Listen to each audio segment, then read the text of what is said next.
Last week, it was Jordan Seaton committing right before the show. This week, it's Jay Norvell and that whole kind of thing getting, brought back out of the closet once again. His wife getting involved, chirping on social media, and away we go. What's up, buddy? What's up, Jay Norvell? How you doing? You knew it was going to get, thrown back out into the light again with the Coach Prime documentary coming out on Amazon. But, his wife making a bigger deal about it. But why don't we kind of set up what happened? Or go ahead. Well, I thought it was fascinating that we didn't really know if there were mics there. I think ESPN wanted to get a mic involved, and I don't think they were able to get a mic involved. Somehow those Amazon Prime people, they know what they're doing. Yeah, they absolutely know what they're doing. So to set the scene, in case you forgot, way back at the beginning of the year for the Rocky Mountain Showdown, right?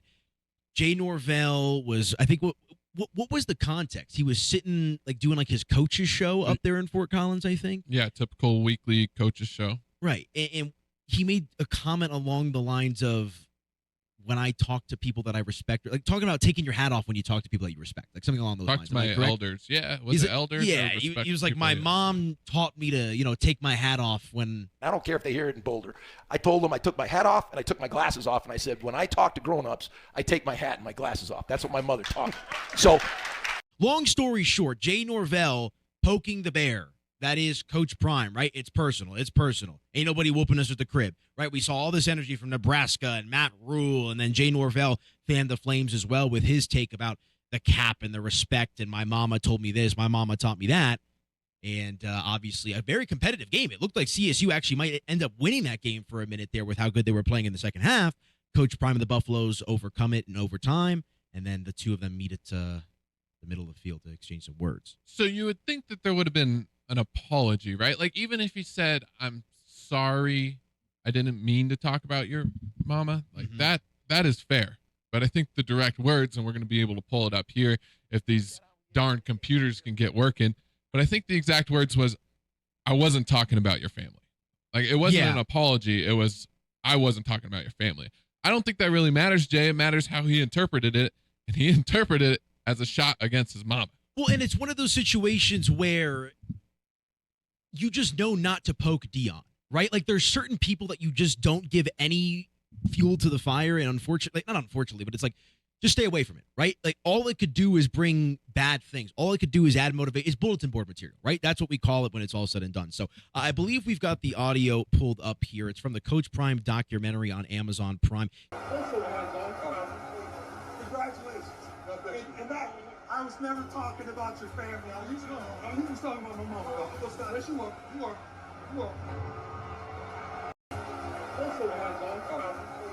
Congratulations. I was never talking about your family. You was talking about my mom. Yes, you were. But I was never talking about your family. Listen to the tone of his voice when he says that versus the tone in his voice when he says it the first time. Two completely different scenarios. All he had to say was, I'm sorry, I didn't mean it to be about your family. Right. You don't just say, I wasn't talking about your family. And that's how Coach Prime took it. And do you blame him for taking it that way? No. He was fired up. You could see before that clip, Shador was like, hey, don't put your hands on him. Don't put your hands on him. You knew Coach Prime wanted to say something to him, and he held back. And then Norvell says something, and he's like, all right, we can go a little bit here. Norvell just turned his back. Yeah.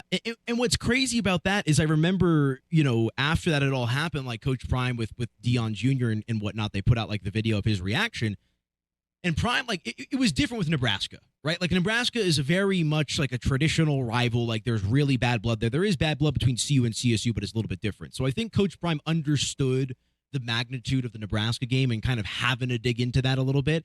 But I remember there was a clip that came out of Coach Prime where he was like, I'm just going about my business, doing my thing, getting ready for the game, and then this coach is saying that, right? So I think Coach Prime, there was never any animosity from CU towards CSU leading into that game until Jay Norvell poked the bear. And then it doesn't stop. It doesn't stop. And Jay Norvell's wife hops on Twitter, gets her Twitter fingers going. Yeah. And wants to keep talking. She says, wants to keep this thing going. At Kim Norvell 4 in a since deleted tweet. In a response to Ryan Koenigsberg's tweet, which actually is, I believe he was the person who surfaced this clip in the first place, she says, Shador acted like a B when Jay turned his back after trying to talk to his dad and held up his watch. She spelled Shador wrong. But again, Shador acted like a B when Jay turned his back after trying to talk to his dad and held up his watch. Again, extremely unnecessary. Live and let die. Let it be. Right? And now here it is, the Jay Norvell drama and the whole situation. All it does is get me more amped up for the Rocky Mountain Showdown next year. What does B stand for, AP? We could say the word on air, bitch. We can say that word? Oh, let's go. Yeah, you could absolutely. I didn't know that one. I didn't know that Danny's one. not rushing to hit the dump button. So, I mean, I would imagine, let's not assume, but you would imagine that B stands for what female dog means. You'd imagine. There's a lot of B words out there. There's a lot. Could be anything. You would think. But I think everybody thinks that that's what it was. So should you be calling 20-year-old kids the B word on Twitter? Probably not. But here, and this is an extra conversation. Nobody looks at Shador as a kid. Nobody looks at Travis as a kid. And I mean, they're not. They're, 20-year-old. 18, yeah. 20-year-old young adult. Okay. Yeah, young adults and whatnot. But it is crazy where you reach a certain level in popularity and stature that, like, you're just lumped in with everybody else. You're just an athlete. You're not a college athlete. You're just an athlete. And that, I mean, not to beat a dead horse, we talked about it a ton last week, but when you're the biggest story in sports, you're treated like any other athlete. I mean, you got LeBron James coming to find Shador and Travis Hunter courtside when the Lakers were in town to dap them up. Like, these guys are considered like the Caleb Williams of the world, like these young up-and-coming athletes. I don't think they're looked at as college athletes necessarily. Like, we would look at a Bo Nix, right, or a J.D. Daniels, whatever it might be. So, Kim's calling? that was we got Kim Norvell on the line. Is that what I'm hearing? Kim Norvell calling Kim in? wants to come talk to the boys. Kim, what's going on? Hello, Jen. How are you? I'm good. How are you? I'm just a little fired up about, another swipe at my lovely J boy. Kim, did you have a few cocktails last night, or what was going on? You were I a little fired don't up? drink. How many times do I have to say I don't drink? Oh my! I swear. Just you, fans. I don't get you. So that's how you act when you're sober. That seems like a bigger issue. Keep my husband's name out of your mouth. There it is. I like it. Oh my gosh! What else? What else you got for us, Kim? Or do you want to reveal your identity? I'm just gonna say I'm very confused by both Kim's decision, and then sometimes you gotta let a sleeping dog lie as well if you're a CU fan and just say, this lady's, probably dealing with some mental issues right now. Let me not completely drag her and her husband because they've already been dragged enough. So Interesting. Very fair. It was an interesting exchange last night, and I'm just glad we don't have to play CSU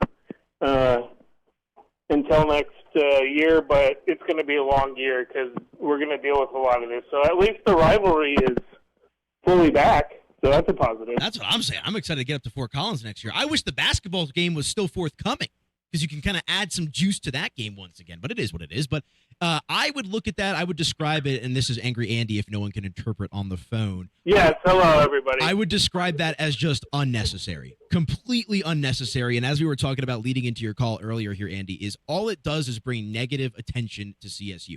There is nothing positive that comes out of the tweet. There is nothing positive that comes out of the original situation with Norvell and the cap and the mama and the call out. All it is adding fuel to the fire and giving Coach Prime more reason to want to go out and be him. Yeah, and Jay already embarrassed himself enough by, going to Hawaii and not being able to secure a bowl win. So let's let those facts speak for themselves instead. Andy, I know you're kind of an expert on having multiple Twitter accounts. I think part of that has to do with you getting banned, but don't you think that if you're going to talk some crap on Twitter that you might use a burner to do that and not your Kim Norvell account? Yeah, I've always kept the Angry Andy moniker, but I rarely reveal my actual identity. I have before in the past. Enough people know who I am, so I definitely, as the coach's wife, I would choose probably not to get engaged with anything that's related to CU because Yeah. Let's just say there's some very rabid fans right now, and you can't even use the term lose towards CU. Like, you can't say, well, CU might go 10-2 next year. Oh, you hating because you think CU might have 2 losses. That's a loser mentality. Okay, I'm just going to choose not to engage with that. So I would just recommend to her, do not engage. Just stay away from Twitter. Yeah. That's the other thing about this fan base, the CU fan base. We've gotten used to people talking crap to us. We want to go at people. This is not the fan base that doesn't know how to go back at people, because people have been talking crap all season long. Well, and when you've been down for 20 years, you get that angry little dog mentality. Yeah. And anytime anyone comes to try to mess with you, you bite at their knees or whatever you can get a chance at, or ankles if you're a Lions supporter. Yeah. The Lions reference there. What a time. What a time. Andy, anything else before we cut you loose, my friend? Just want to add the fact, all praise to Mr. Tad Boyle. There it is. I was hoping we got a Tad's back. Yeah, dude, that's a statement win. That's what you have to do. That's what I expect from CU. Thank God Tad had those guys ready to kick some butt. Let's keep that ball rolling. You love it. You love it. Angry, what do you want to call him? Angry Andy? Angry Kim is going to say. Alias Andy. Alias Andy. Angry Kim. Love that. Words of wisdom. Don't be a stranger, my friend. We'll do it again next week, all right? Better Kim than a Karen, I say. Toodles.